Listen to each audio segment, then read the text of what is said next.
As your President, Chancellor of the Order of Fiji, I am extremely pleased, honored, and very thankful indeed, again, that we are able to come together this morning in the 4th week in our Fiji Days month-long. Very special celebrations to honor the investiture and presentation of Fiji's 50th anniversary Independence Medal to hard-working and deserved recipients. It's such a pleasure and honor for my wife, Sarah, and I to welcome you again to the State House. For those of you who've been here for the last 4 weeks now. And for us to convene once again, and for me to confer and present the recipients with the Independence Anniversary Medals. As loyal, hard-working citizens of our beloved country who had served selflessly within the various sectors of our communities, you, the recipients, are deserving of the awards, which I'm honored to present you with today. And ladies and gentlemen, it would be remiss of me if I do not acknowledge and thank members of the diplomatic corps, particularly the heads of missions and your senior staff, for kindly attending the ceremonies for the last 3, now the 4th week. Thank you for your support. It goes to further strengthen our bilateral relations at our level. And as I alluded to you at the beginning of the ceremonies, I am still receiving congratulatory messages from the leaders of your great nations, both regionally and internationally. And as I've assured you, I look forward to responding and acknowledging them personally to the British High Commission. So, I'm in the process of drafting a very special reply to Her Majesty and Prince Charles for a lovely message which I received together with the rest. It's not easy, ladies and gentlemen, writing to the Queen. For those of you who are familiar with diplomatic protocols, there are certain ways, there are certain format which you've got to abide by. And I'm going to enjoy writing to Her Majesty again to thank her and the British government for the good wishes. Now, as a young and developing nation, we have had our fair share of challenges over the years since independence, as you all know. But with Almighty God's love and blessings, we have endured and weathered the storms together as a nation and people to reach an important historical and memorable milestone in our history as an independent, democratic, sovereign state. Now, ladies and gentlemen, at this juncture, please allow me to commend and thank once again the hard-working members of the College of Honor, to Dr. Konrote, chairperson, and her dedicated, hard-working team. And I'd like to commend and thank them for strictly adhering to my request that they vet the recommendations properly, and they've done exactly that and more.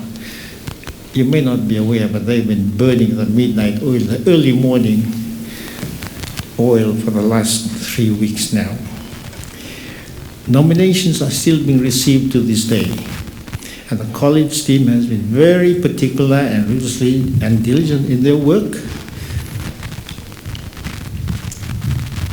And I'd like to thank them personally. And what they're doing is in line with this institution, hopefully the national psyche and a culture of appreciation, inclusivity, which I've been preaching ever since I assumed this office as the President Head of State.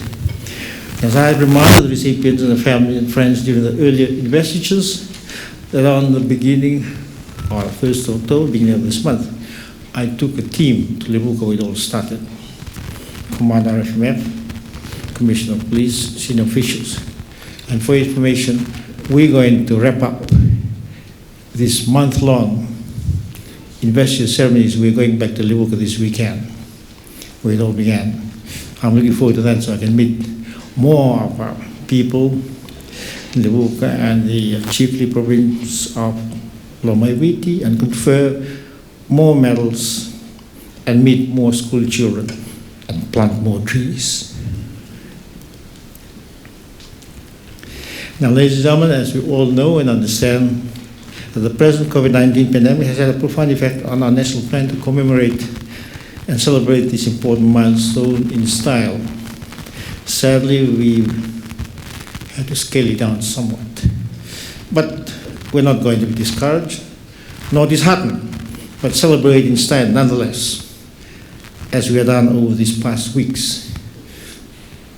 Now, this is being the true spirit in which we celebrate our independence by promoting the Fijian can-do spirit.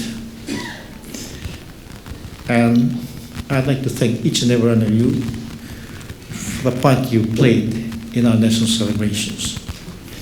Furthermore, our typically famous Fijian hospital-friendly, positive and can-do attitude to life, ladies and gentlemen, we are proclaiming to our citizens and our wider global community and the Fijian diaspora included that this is who we are. We are Fiji, a small and developing independent sovereign state, which is determined to celebrate its worthy cause and is continuing to punch above its weight in leading the world community by passionately addressing some global problematic issues like today's present, real and very serious threat to the survival of humanity, as you all know, and that of climate change, and the need to preserve and protect our oceans. Now, ladies and gentlemen, it is my humble opinion that despite the new norm, which has been unfortunately imposed upon humanity by the worldwide COVID-19 pandemic, and as of last week, the statistics are alarming and quite worrying.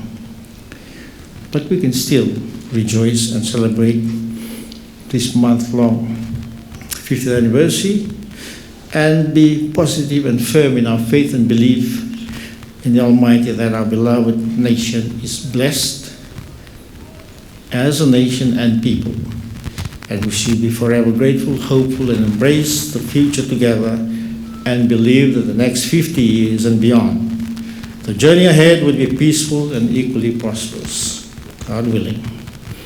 Now, ladies and gentlemen, since the beginning of the month, this nation has been in a celebratory mood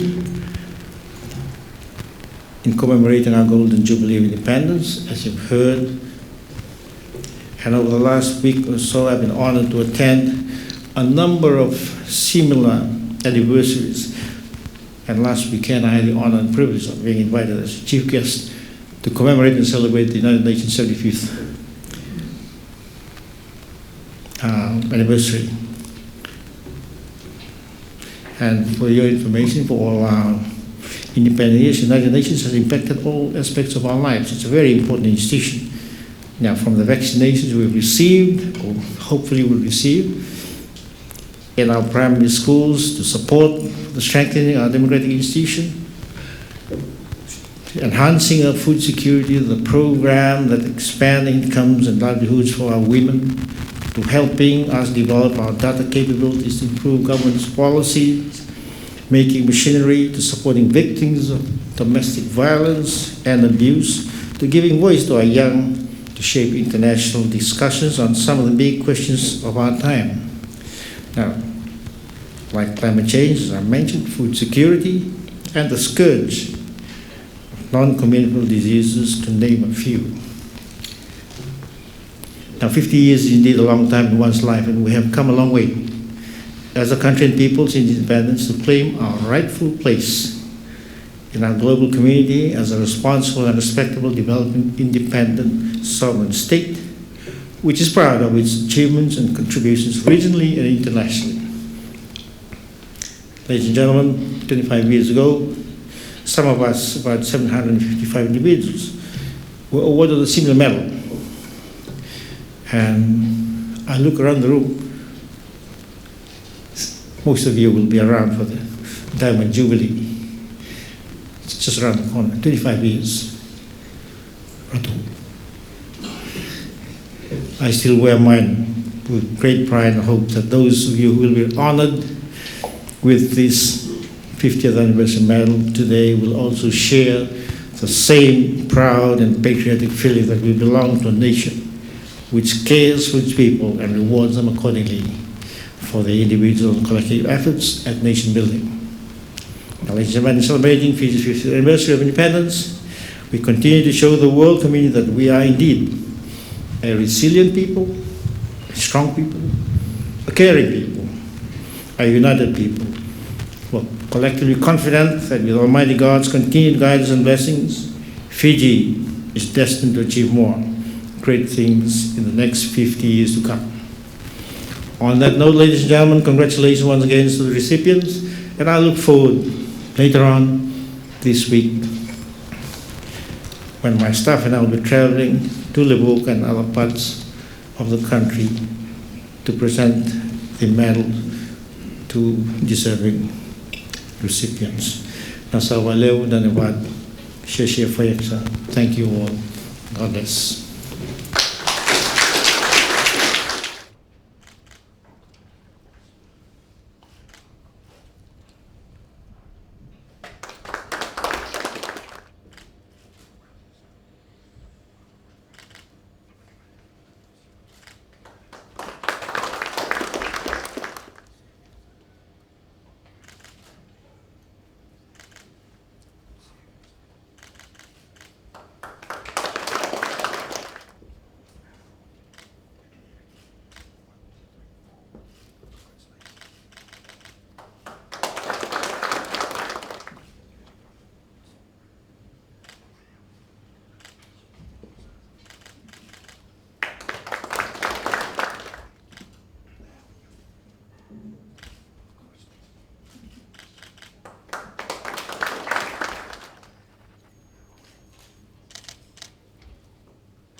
Your Excellency, here concludes the 8th session of Investiture ceremony to commemorate Fiji's 50th anniversary of independence.